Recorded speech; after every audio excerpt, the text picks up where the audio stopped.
November মাসের ঠান্ডায় বাহিরে আমার বাগানের আপডেট দেওয়ার জন্য চলে আসলাম তোমাদের সাথে। হ্যালো এভরিওয়ান, আসসালামু আলাইকুম। কেমন আছো তোমরা সবাই? আলহামদুলিল্লাহ, আমি তো অনেক ভালো আছি। আশা রাখছি তোমরাও ভালো আছো। এই নভেম্বরে তোমাদের সাথে একটি আপডেট শেয়ার করব। বাহিরের অবস্থা বুঝতেই পারছো, বাহির পুরো ফাঁকা। বাগানে কি কি আছে শুধু সেটা দেখাবো, আর আমি যেই ফলনগুলো করার চেষ্টা করেছিলাম তাতে কি সফল হলো আর কি অসফলতা নিয়ে আসলো। চলো কথা না বাড়িয়ে চলে যাচ্ছি সরাসরি মূল ভিডিওতে। সবার শুরুতে দেখাচ্ছি, এই যে দেখো, এই পটে আমি ধনিয়া পাতা দিয়েছি। কত চমৎকারভাবে এই নভেম্বরের ঠান্ডাতেও বেঁচে আছে এবং উঠে গেছে, দেখতেই পাচ্ছ। এখন কিন্তু আর বাইরে থেকে কিনে আনার কোনো প্রয়োজন নেই। যতদিন চলে এখান থেকেই তোমরা নিয়ে নিয়ে খাও। কারণ হচ্ছে বড় বিগেস্ট যে গার্ডেনিং হবে সেটা হবে হচ্ছে ফেব্রুয়ারি মাসে। আর নিশ্চয়ই মনে আছে যে এখানে আমি 2-4টি করে মূলার বীজ এবং পালং শাকের বীজ দিয়ে দিয়েছিলাম। দেখো, এখানেও কিন্তু খুবই চমৎকার করে গাছগুলো হচ্ছে।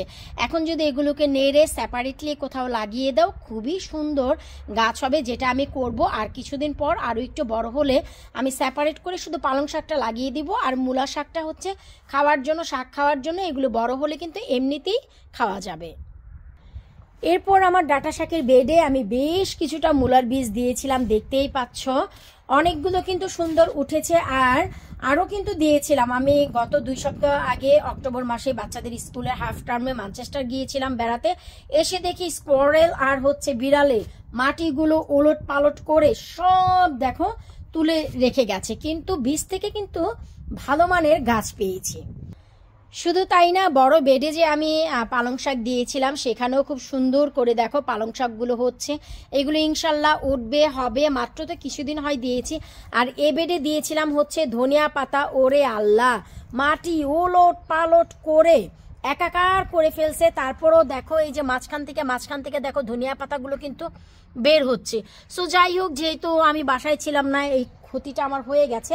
আমি এত মনও খারাপ করছি না, ঠিক আছে। কারণ কি জানো, মূলা শাক এবং ধনিয়া পাতার ফলনটা আমি ফেব্রুয়ারি মাসে করি, সবাই জানো। ফেব্রুয়ারি 10 তারিখ থেকে 15 তারিখের ভিতরে আমি পালং শাক এবং ধনিয়া পাতা এই 2টার বীজ দিয়ে দেই। আর কি পরিমাণ খাই সেটা বলার অপেক্ষা রাখে না, সেটা কিন্তু কম বেশি তোমরা সবাই জানো। নতুন করে এই যে দেখো, আমার সেচি শাকের বেড থেকে আবারও সেচি শাক হচ্ছে। এগুলো সব গোড়া পর্যন্ত কেটে দেব। আর সেচি শাকের বেডে যে আগাছাগুলো আছে এগুলো ইনশাল্লাহ পরিষ্কার করব। বর্তমানে আমার বাগানে এই যে দেখো কচু গাছগুলো আছে, এইগুলো আসলে তোলা হয়নি, এগুলো ক্লিন করব।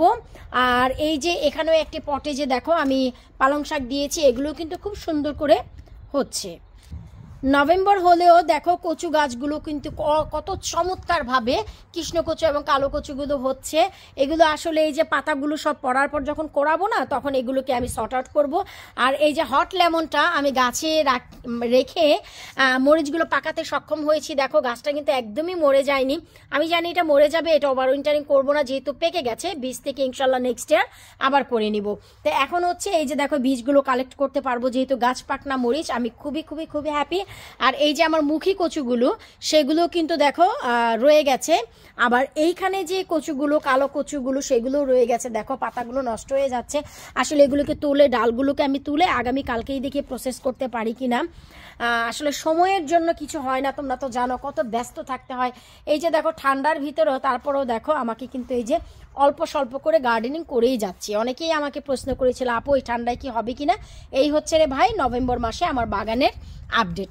আশা রাখবো ভালো তোমাদের লেগেছে। এই যে ধনিয়া পাতাগুলো পটে ছিল তাই আসলে কোড়াতে পারিনি, মেন মিটিটাকে আসলে সর্বনাশ করেছে। যাই হোক, এটা হচ্ছে নেচার। ওরাও আশায় থাকে যে খালি মাটি পেলে ওরা কোড়াবে, টয়লেট করবে।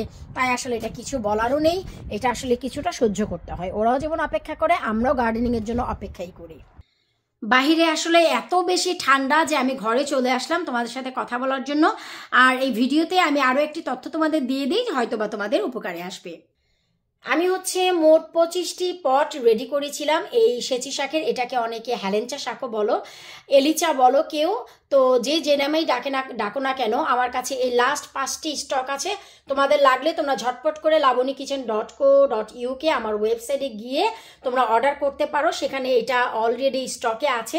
25টার ভিতরে 20টা চলে গেছে, আর মাত্র 5টা আছে। তো তোমরা যদি চাও ঝটপট করে অর্ডার করে ফেলতে পারো।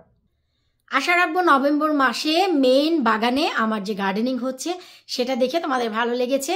জি হ্যাঁ, আমি আসলে অনর্গল গার্ডেনিং করেই যাচ্ছি, যে কিছুটা ধনিয়া পাতা, পালং শাক, মূলা শাক যদি খেতে পারি ঠান্ডায় মন্দ কি। আর সামারের শাকসবজি তো ডিপ ফ্রিজ করেছি, সেটাও তো প্রতিনিয়তই খাচ্ছি। তো বিদায় নিচ্ছে আজকের মতন।